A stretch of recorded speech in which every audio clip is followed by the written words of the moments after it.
Buenos días a todos, aquí yo de nuevo con otra entrada. Bueno, hace un poco hice un directo, hice un directo hablando sobre cómo al parecer estoy empezando a ser más reconocido, aunque el reconocimiento si bien es negativo, de igual forma cada vez empieza como a retumbar un poquito más mi nombre. Entonces, debido a esa disputa que tuve con Ramón Nogueras o Nogueras o como se pronuncie, me han salido por Twitter muchos tweets relacionados con gente que él sigue, ya saben, típicos pendejitos que creen que por tener un PhD saben de lo que están hablando y lo único que saben hacer es repetir fórmulas caducas de autores los cuales no entienden y por eso se limitan a repetir lo que dicen. Entre todas esas estupideces que he visto, vi una que me pareció muy interesante. Y es cómo hay una especie de, podríamos decirlo, sasismo en lo referente a las enfermedades mentales. Que entendiendo este sasismo por la doctrina ideológica iniciada por Thomas Szasz, derivada de su libro El mito de la enfermedad mental, el cual es análogo a los postulados también sociologistas postulados por Michel Foucault en su libro Locura y Civilización. Eh, Curiosamente, ambos salieron a la par. No obstante, recordemos que la investigación de Szasz comenzó mucho antes de la publicación de su libro e intentó publicarlo varios años antes de la publicación del libro de Foucault. No obstante, ambos sujetos llegan al mismo punto con argumentos diferentes. Básicamente que lo que se cataloga dentro del significante como de enfermedades mentales es una construcción arbitraria creada para castigar personas porque Mu Society Bad, fundamentada en una paranoia moral, la cual obtiene su sustentación de irracionalidad. Michel Foucault apela a Mu Capitalism Bad, no por nada es más relevante, y Thomas Szasz apela al dogma de lo mental y a pesar de ambos partir de puntos distintos, llegan al mismo punto y se fundamentan en exactamente lo mismo. Pero no nos vamos a concentrar en la postura de Foucault ahora mismo. De esa ya le dimos cierta a la postura de Foucault ya le dimos cierta investigación en el directo titulado El secuestro sociologista de la conducta humana. Ahora nos vamos a concentrar en la postura de Szasz. Básicamente, la apologética de Szasz es sociologista cartesiana, en el sentido de que admite el dogma de lo mental y atribuye que como lo mental no puede enfermarse, porque solo el cuerpo puede enfermarse, entonces la enfermedad mental no existe, solo es una imposición social para controlar a gente con conductas peculiares. Ahora bien, ¿dónde está esa mente? ¿Qué es esa mente? ¿Cuál es la substancia de la mente? Ya saben, aquí me voy a simple y llanamente a limitar a repetir lo que ya he repetido 10 trillones de veces, y es esa página del libro de Watson escrita con McDougall en su libro El conductismo de 1924, el cual dice: no pudo discriminar con claridad el camino de la solución del problema mente-cuerpo. Su psicología, que ha regido soberana hasta nuestros días, haciendo referencia a la psicología de Wilhelm Wundt, es necesariamente de transacción. Sustituyó el término alma por el de conciencia. La conciencia no es tan completamente inobservable como el alma. La observamos al atisbarla de improviso y, como quien diría, al sorprenderla desprevenida. Introspección. Wundt tuvo enorme cantidad de discípulos, de la misma manera que ahora está en boga ir a Viena para estudiar psicología con Freud. Hacia 1890 era corriente estudiar en Leipzig psicología experimental con Wundt. De ahí regresaron los que habrían de fundar los laboratorios de la Universidad de John Hopkins y las universidades de Pensilvania, Columbia, Clark y Cornell. Todos venían equipados para luchar con esa esquiva, casi tanto como el alma, llamada conciencia, con esa cosa tan esquiva. Para demostrar lo anticientífico del concepto básico de esta gran escuela de psicología germanoamericana, norteamericana, basta fijarse un momento en la definición de psicología que formuló William James. La psicología es la descripción y explicación de los estados de conciencia en cuanto tales. Partiendo de una definición que supone lo que pretende demostrar, salva con su dificultad con un argumentum ad hominem. Conciencia. Oh sí, todos deben de saber lo que es esta conciencia. Somos conscientes cuando experimentamos la sensación de rojo, una percepción, un pensamiento cuando queremos algo. Los restantes cultores de la introspección son igualmente ilógicos. En otras palabras, no nos dicen qué es la conciencia. Simplemente comienzan por introducir cosas en ella en calidad de supuestos y naturalmente, al analizarla luego, encuentran lo que en ella pusieron. De esta suerte, en los análisis de la conciencia realizados por ciertos psicólogos, hallamos elementos tales como las sensaciones y sus fantasmas, las imágenes. En otros no solo encontramos sensaciones, sino también los denominados elementos afectivos, y más aún, en otros elementos tales como la voluntad, designado elemento conativo de la conciencia. Vemos que por ahí algunos afirman la existencia de cientos de sensaciones de un determinado tipo, creo que este era Titchener. En tanto, los de más allá sostienen que hay unas pocas. Y así adelante. Se han impreso millares de páginas acerca del análisis minucioso de ese algo intangible llamado conciencia. ¿Y cómo empezar a trabajar sobre ella? No analizándola como lo haríamos si se tratase de una composición química o del crecimiento de una planta. No, estas son cosas materiales. La cosa que llamamos conciencia únicamente puede examinarse por introspección, una ojeada a lo que acontece en nuestro interior. Como resultado de este postulado principal, de que existe una cosa que llamamos conciencia y de que podemos estudiarla por introspección, encontramos tantos análisis como psicólogos. No existe modo de atacar experimentalmente, resolver los problemas psicológicos y establecer métodos normativos. Y solo quitemos conciencia, pongamos mente y tenemos el mismo problema. La única definición que después de buscar y buscar años que he encontrado de la mente, es esa que dice, la mente es aquello que piensa. Ok, y ahora lo que yo pregunto, ¿de qué está compuesta esa mente? Y en este caso estoy hablando de materia aristotélica, para que tenga la capacidad emitiva de pensamientos. ¿Cuáles son los elementos compositivos? Porque recordemos que, ya que la mente no se puede enfermar, no puede tener ningún nexo material. Es decir, no puede estar nexada al cerebro de ninguna manera. ¿Y aquí qué pasa? Volvemos al fantasma de la máquina que menta Herbert Reil en su libro sobre el concepto de lo mental. En pocas palabras, nadie sabe qué es la mente, nadie sabe de qué está hablando. ¿Y saben por qué nadie sabe de qué está hablando? Porque la idea de mente que esta gente tiene es la idea de mente de Immanuel Kant. Kant pensaba que la mente era una substancia, la substancia, o digamos, la substancia nexadora entre el mundo noumenical y el mundo fenoménico. Y naturalmente que esta substancia nexadora estaba en el mundo noumenical al mismo tiempo. Es decir, que hay dos realidades que están conectadas. La realidad noumenical o la realidad en sí y la realidad fenoménica. La realidad según tal. Por lo que esta mente estaría en la realidad en la realidad en sí y a través de un nexo que evidentemente nunca se explica y nunca se demuestra, nosotros tendríamos ese acceso a través única y exclusivamente de la mente. ¿Y cuáles serían los substratos de esta mente? Las categorías, que sería la lógica básicamente, para poder estudiar el mundo fenoménico y así descubrir el verdadero mundo. Es por eso que esta gente no sabe de qué está hablando y nunca te puede definir qué es la mente, porque lo que acabo de describir es la mente y básicamente es el alma laica. Recordemos que no se puede separar la Ilustración, el Renacimiento de la beligerancia contra el cristianismo. Por lo cual, ¿qué sería la mente realmente para esta gente? Digamos que la mente sería una especie de entidad nexadora entre la verdadera realidad y la realidad percibida o la realidad según yo.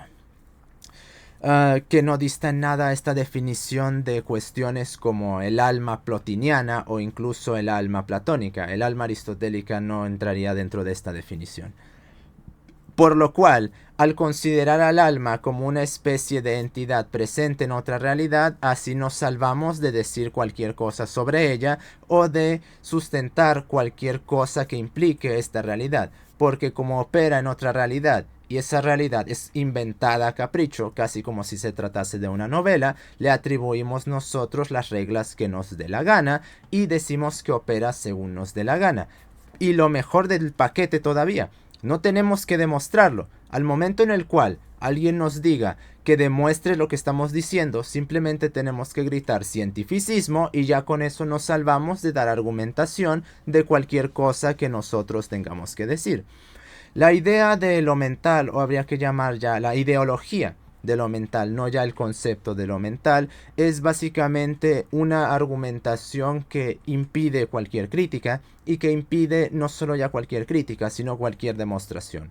Uno puede atribuirle lo que sea a la mente, no definir la mente, y al mismo tiempo cuando se le solicita a una persona que de hecho tenga el mínimo sentido común, es decir, que digas de qué estás hablando y que demuestres la sustentación de lo cual te estás amparando para hacer una predicación, nosotros lo único que tenemos que hacer es gritar como idiotas dos palabritas, fisicalista y cientificista, para así salvarnos de poder decir cualquier cosa.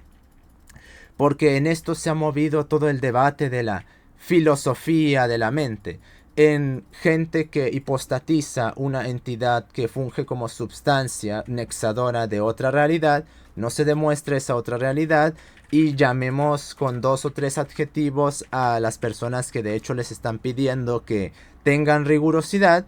Y así pues pasamos a atribuirle un trillón de cosas. Que la mente bicameral, que la mente digital, que el computacionalismo, que la cognición y todos esos fantasmas que siguen sin demostrarse, pero le seguimos atribuyendo un trillón de cosas. Thomas Szasz es el producto de un giro particular de esto, que es el giro sociologista. Es decir, el giro ideado por los postmodernos, en el cual se inicia Marx. Marx es el primer postmoderno, en el cual el núcleo predicamental de las cuestiones pasa de ser entidades trascendentales a estructuras inventadas por el hombre. En este caso, esas estructuras inventadas por el hombre, inventado en el sentido más peyorativo en el cual puede decirse, como lo social o la sociedad, es decir, tomar a esas dos estructuras como la substancia del hombre para fundamentar todas las predicaciones. En el caso de Szasz, él hace exactamente lo mismo. Recordemos que 50, 55 y 60, 65 aproximadamente fueron los tiempos en los cuales el sociologismo agarró por completo el poder del predicamental. Que te van a decir que no, pero es que en la academia eso no es verdad. Sí, gente, pero se les olvida que la academia no es el mundo. Estos idiotas como creen que la academia es el sustento de toda la realidad, olvidándose que la academia bebe de 2 o 3 personas, es decir, los filósofos, y al mismo tiempo que hay sectores poblacionales que no les interesa en absoluto lo que suceda en la academia y que van por su propia vía, como el sector económico o el político. Pues naturalmente que dicen la academia esto, la academia aquello. El auge de lo social no lo podemos separar de la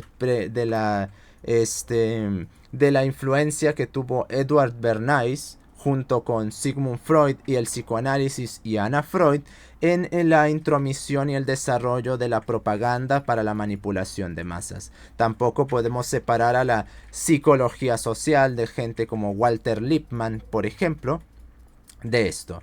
La razón por la cual hubo este cambio predicamental tan fuerte en ese periodo de tiempo es porque fue el periodo de tiempo en el cual el psicoanálisis a través de Bernays y Anna Freud fue prácticamente absorbido por completo por las corporaciones, al punto en el cual hasta el idiota de Marcuse salió a decir que estaban usando el psicoanálisis para manipular a las masas, supuestamente para liberarlas. Todos sabemos que eso no es verdad. Y entonces a partir de esa intromisión derivado de ese sistema de interacciones vulgares, si serán económicas no dejan de ser vulgares, es donde nace toda esta imperancia sociologista, porque recordemos que Freud es cocaína, sexo y muchísimo Marx. por lo cual no se puede obviar nada de eso. Entonces SAS es producto de eso, al mismo tiempo intentando retrotraer cuestiones como lo mental. Recordemos que la conducta de los organismos puede manifestar tendencias corruptivas derivado de que hay determinadas conductas que anclan determinados paramétricos relacionales al hombre que pueden derivarlo en la corrupción de su forma, ya que hay las formas de los organismos pueden no pueden, tienen una determinada operatividad en conjunción con su manifestación formal, se puede hablar de que la conducta de los organismos está enferma en función de la cual dicha conducta inicia la corrupción del sujeto. La conducta de los organismos no está separada del organismo, como quieren hacer creer estos conductistas de tercera. Lamentablemente esa postura no está muy alejada de lo que pensaba Skinner, porque si bien Skinner era sociologista, en el sentido de tomar ese ambiente como el fundamento de todo, Skinner no abandonaba el cuerpo, ni tampoco abandonaba lo privado, que lo han puesto, prácticamente hay como 10 Skinners porque nadie lee a Skinner. ¿Qué leen los pendejos de Skinner? Lo que escribió Chomsky de Skinner, lo que escribieron los neurologistas de Skinner. Están todos los malditos libros de Skinner en internet y nadie se molesta en leerlos, y por eso ahora Skinner es fascista, Skinner es esto, Skinner es aquello, porque no lo leen, básicamente. Pasa lo mismo con Pinker. Habla de Durkheim y en lugar de citar las reglas del método sociológico o la división del trabajo social, ¿qué hace? Citarte las citas de otras personas que sí se leyeron a Durkheim. Y no sé si sea el modus operandi de los parásitos de la academia, pero me parece que si yo voy a hablar de Durkheim, pues yo creo que debo de leer al maldito Durkheim, maldita sea. No leer lo que otras personas dijeron de Durkheim. Y pasa lo mismo con Skinner, que ya que nadie lo lee porque Skinner man bad, entonces van y leen una interpretación completamente sesgada, caricaturizada y ridícula de lo que Skinner dijo. Y lamentablemente el conductismo ha sido subsumido por completo en esta dialéctica sociologista, debido a que la psicología por completo se ha vuelto básicamente sociología personal. No hay un substrato predicamental, o como dirían los parásitos buenistas, un campo categorial que delimite qué demonios está estudiando la conducta de los organismos, digo, a lo que se refiere a la psicología, porque te dicen estudiamos la mente, pero prácticamente toda su prédica es sociologista, y derivado de eso no saben qué demonios están estudiando. No ya de por sí no saben qué están estudiando, e independientemente de la interpretación de cada una de las distintas escuelas, realmente las delimitaciones son paradójicas y hay fundamentalismos por todos lados. Si se le puede objetar algo a los que se oponen a SAS, es que centralizan al organismo, es decir, a los órdenes primarios del hombre, como, digamos, generatrices o como causas primeras de la conducta del organismo, es decir, cosas como los genes, cosas como los neurotransmisores o las hormonas. Y el problema es que nunca parametrizan ni jerarquizan esas causas. Esa ideología es básicamente una pedestalización de la psiquiatría, algo a lo cual me opongo. Si bien comparto que lo que dijo Zaz, voy a llamarlo Zaz, por Dios, no sé cómo se pronuncia eso, porque es S-Z-A, S-Z, Zaz, Zaz, en su cuestión de la crítica a la psiquiatría, en el sentido de que yo no pienso que deba de tratarse a la gente con pastillas. Yo no acepto la prédica sociologista ni el relativismo conductual que implica, porque asumir el relativismo conductual de SAS, es decir, que no hay enfermedades mentales, o dicho a grosso modo, no hay malas conductas, sino simplemente conductas, relega a la psicología o al análisis experimental de la conducta, o al análisis teórico de la conducta, o al análisis aplicado de la conducta, a no ser nada más que una disciplina meretricial y mercenaria al servicio de la subjetividad de las personas, en la cual algo se vuelve o malo o bueno con el único criterio de que según lo que la gente piense. Y así entonces no podemos castigar absolutamente a nadie a menos que las personas lo quieran, porque no hay malas conductas. Cuando los parásitos sociologistas demuestren la mente, y no van a poder demostrarlo porque ya les expliqué lo que es la mente, algo que ellos no saben hacer porque no saben de dónde vienen sus ideas, entonces tendrá algo de validez lo que dicen. Yo no creo que el orden primario del hombre, es decir, lo que en el hombre se hace, lo exclusivo bioquímico físico, sea la generatriz de la conducta, y naturalmente yo no creo que haya conductas que no creo que todas las conductas sean buenas, porque en el momento en el cual decimos no hay malas conductas, no hay forma de quedarse en un punto medio. Todas las conductas se vuelven buenas, y la razón de eso es que hay un criterio que las hace malas, pero no están ahí flotando en el aire. Se considera inherentemente todas las conductas buenas, y el único criterio para decir que algo es malo es según lo que le parezca a una persona. Y eso es básicamente relegar a la psicología y al psicólogo a ser una meretriz. Por lo cual, el sasismo ya tiene que irse acabando, pero también el sociologismo. Y se tiene que delimitar qué demonios está estudiando la psicología para de hecho empezar a fundamentarla como una ciencia y explicar qué demonios se supone que vamos a hacer y cuál es una definición más general de qué implica una enfermedad conductual, que yo no le llamaría enfermedad, sino yo le diría conductas nosológicas. Y la cuestión de la corrupción formal del organismo me parece que es el punto de partida fundamental en el cual puede sustentarse la idea de que hay conductas que deben de tratarse debido a que la presencia de la reiteratividad de dichas conductas en el organismo corrompen su forma. Por lo cual, sí hay enfermedades de la conducta o conductas nosológicas. Y la enfermedad mental sí es un mito, porque no existe la mente, porque la mente es un mito que secuestra por completo el alma cristiana para ponerla al servicio del ateísmo y de la libertad. Por lo cual nos estamos viendo.